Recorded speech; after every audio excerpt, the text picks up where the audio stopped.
Jesus nos diz que ninguém conhece o Filho, exceto o Pai. Ninguém conhece o Pai, exceto o Filho. Eu acho que isso deveria ser classificado entre as declarações mais arrogantes da Bíblia. Esse homem jovem, sem instrução, não frequentou as escolas adequadas. Ele está em Jerusalém e relembra toda a história de Israel. E ele diz que ninguém conhece o Pai. E você pensa, bem, Jesus, Abraão, e quanto a Moisés, e quanto a Davi, e quanto aos profetas, quem é você para falar sobre conhecer o Pai à luz desse tipo de tradição?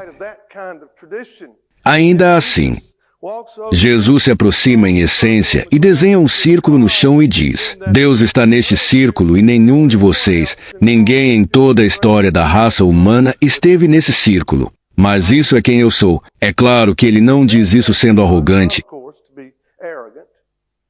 Ele diz isso para nos dar esperança, porque há alguns de vocês nesta sala que sabem que vocês não podem conhecer a Deus. Alguns de vocês acham que estão indo muito bem. Mas Jesus diz que ninguém conhece o Pai e ele veio aqui com o conhecimento do seu Pai,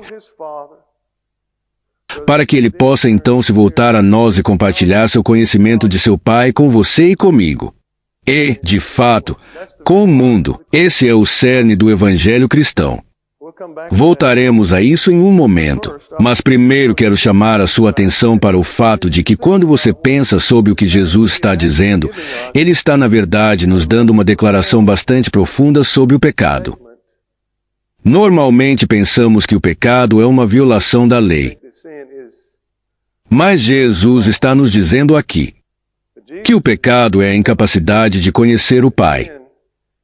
Jesus nos diz em João capítulo 17 que esta é a vida eterna, para que eles possam conhecer você como o único Deus e Pai verdadeiro. Bem, se a vida eterna é conhecer o Pai, então a morte eterna, o quebrantamento e a miséria é não conhecer o Pai, e é isso que nos impede de ver o Pai e de ver o coração do Pai e de conhecer o Pai. E se definirmos o pecado legalmente como quebrar a lei, então, quando entendermos o que Jesus veio fazer por nós, teremos uma visão muito superficial da reconciliação. O problema com o qual Deus está lidando desde Gênesis 3 até toda a Bíblia é o problema da incapacidade humana de ver a face do Pai. O problema é que, a partir de Gênesis 3, é impossível para você, para mim, e para qualquer um de nós saber quem Deus realmente é e como Deus realmente é por nós mesmos. A reconciliação não é uma questão de punição. Reconciliação é sobre Deus descobrir uma maneira de lhe dar olhos para ver e ouvidos para ouvir. Agora, pense na estrutura básica da Bíblia e na dinâmica que a percorre. Você tem Deus deste lado e você tem Adão. Você tem Israel e você tem a nós deste lado. E Deus fala, Deus revela e Deus dá. E ele convoca Adão e Israel e nós para ouvir, para ver e responder. E ao ouvir, ver e responder, chegamos à comunhão. E nessa comunhão, experimentamos a gloriosa, eterna e abundante vida que é prometida a Israel e a nós.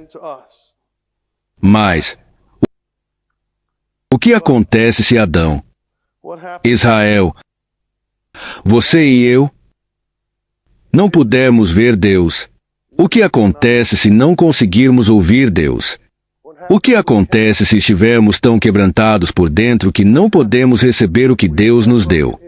O desastre de Adão e Eva não foi simplesmente que eles pecaram, mas que ao fazê-lo, eles ficaram cegos, e por cegos não quero dizer que eles não pudessem ver fisicamente.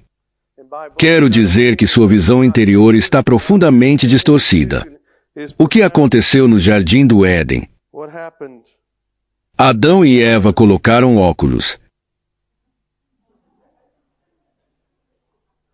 E, embora Deus estivesse bem na frente deles,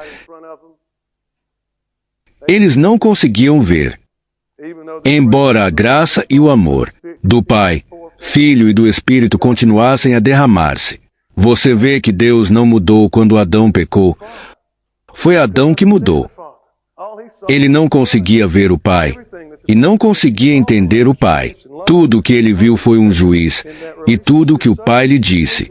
Toda a generosa graça, amor e esperança que há naquele relacionamento, de repente é completa e totalmente mal interpretada. Deixe-me dar algumas ilustrações.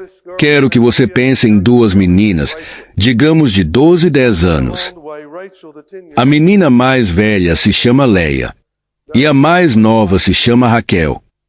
E em algum lugar, ao longo do caminho, Raquel, a menina de 10 anos, começa a suspeitar que sua mãe não ama ela tanto quanto ela ama Leia.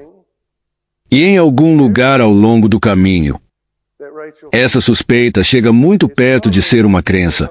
E em pouco tempo essa suspeita, que está muito perto de ser uma crença, está colorindo tudo que Raquel vê. Está colorindo tudo o que sua mãe faz por ela e tudo o que ela não faz. Digamos que a mãe, sendo intuitiva, sabendo que tem um problema aqui, decide que vai estourar o orçamento familiar e vai comprar para Raquel aquele vestido que ela sabe que Raquel está querendo e que está muito além do que a família pode pagar. E então a mãe vai e compra aquele vestido, porque ela está determinada que Raquel saiba a verdade sobre ela. Ela realmente a ama, assim como ama Leia. E então ela vai e compra aquele vestido e embala-o, e fazem um dia muito especial. Ela chega até Raquel e dá o presente. Ela lhe dá o vestido e abre a caixa. Raquel olha para ele e está emocionada com pelo menos uma parte de sua emoção. Mas então, algo passa pela sua mente. Ela pensa: a razão pela qual minha mãe me deu este vestido é porque ela realmente quer comprar aquele outro vestido lindo para Leia. E ela sabe que se ela fosse e comprasse aquele vestido, eu saberia que ela não me ama tanto quanto ama Leia. E ela o veste e usa. Talvez ela até usa para ir à igreja. Mas toda vez que ela olha para aquele vestido, o que ela ouve, o que ela percebe, o que ela vê, não é o amor de sua mãe. Ela vê a prova de que sua mãe realmente ama Leia mais do que ela. Esse é o problema do pecado. Deus vem até nós em graça, mas não podemos vê-lo. Não podemos reconhecê-lo. Não podemos recebê-lo. Ouvimos falar disso. Memorizamos esses versículos da Bíblia. Mas o problema é que isso ricocheteia na estratosfera da nossa alma e não significa nada para nós no fundo de nossas almas. Esse é o problema do pecado. O problema do pecado é que Adão e Eva foram infiéis. Eles foram desobedientes. E nesse ato se sentiram culpados. Nesse ato eles se sentiram ansiosos. Eles estavam com medo. Porque eles estavam com medo do Senhor. Ele os criou do nada, os colocou no jardim e despejou tudo isso, porque eles teriam medo dele. Você vê, eles realmente não tinham medo do Senhor. Eles tinham medo do Deus que eles criaram em suas próprias imaginações. O que Adão e Eva fizeram foi que eles pegaram sua culpa, pegaram sua ansiedade e tiraram a conclusão sobre si mesmos de que não deveriam ser valiosos e dignos da atenção de Deus. E então eles pintaram um rosto totalmente novo para Deus. E assim a graça do Pai, do Filho e do Espírito veio. Mas agora, está vindo através deste rosto de julgamento. Eles mancharam o rosto de Deus com o pincel de sua própria ansiedade e criaram uma nova divindade mitológica. Isso é puramente uma invenção de sua própria imaginação. E então eles fugiram daquele Deus e se esconderam daquele Deus. E você e eu temos fugido e nos escondido daquele Deus desde então, e isso nem é real. O Pai, Filho e Espírito não mudaram quando Adão pecou. O Pai, o Filho e o Espírito não mudaram quando você pecou. O Pai, o Filho e o Espírito nos amam, porque eles se amam e nos amam com o mesmo amor. E eles vêm na graça e no perdão, mas não podemos acreditar, porque nós chegamos a uma conclusão sobre nós mesmos, e estamos colando isso na face de Deus, e interpretando cada movimento de Deus sob essa luz. Veja, Deus tem um enorme problema de comunicação em suas mãos.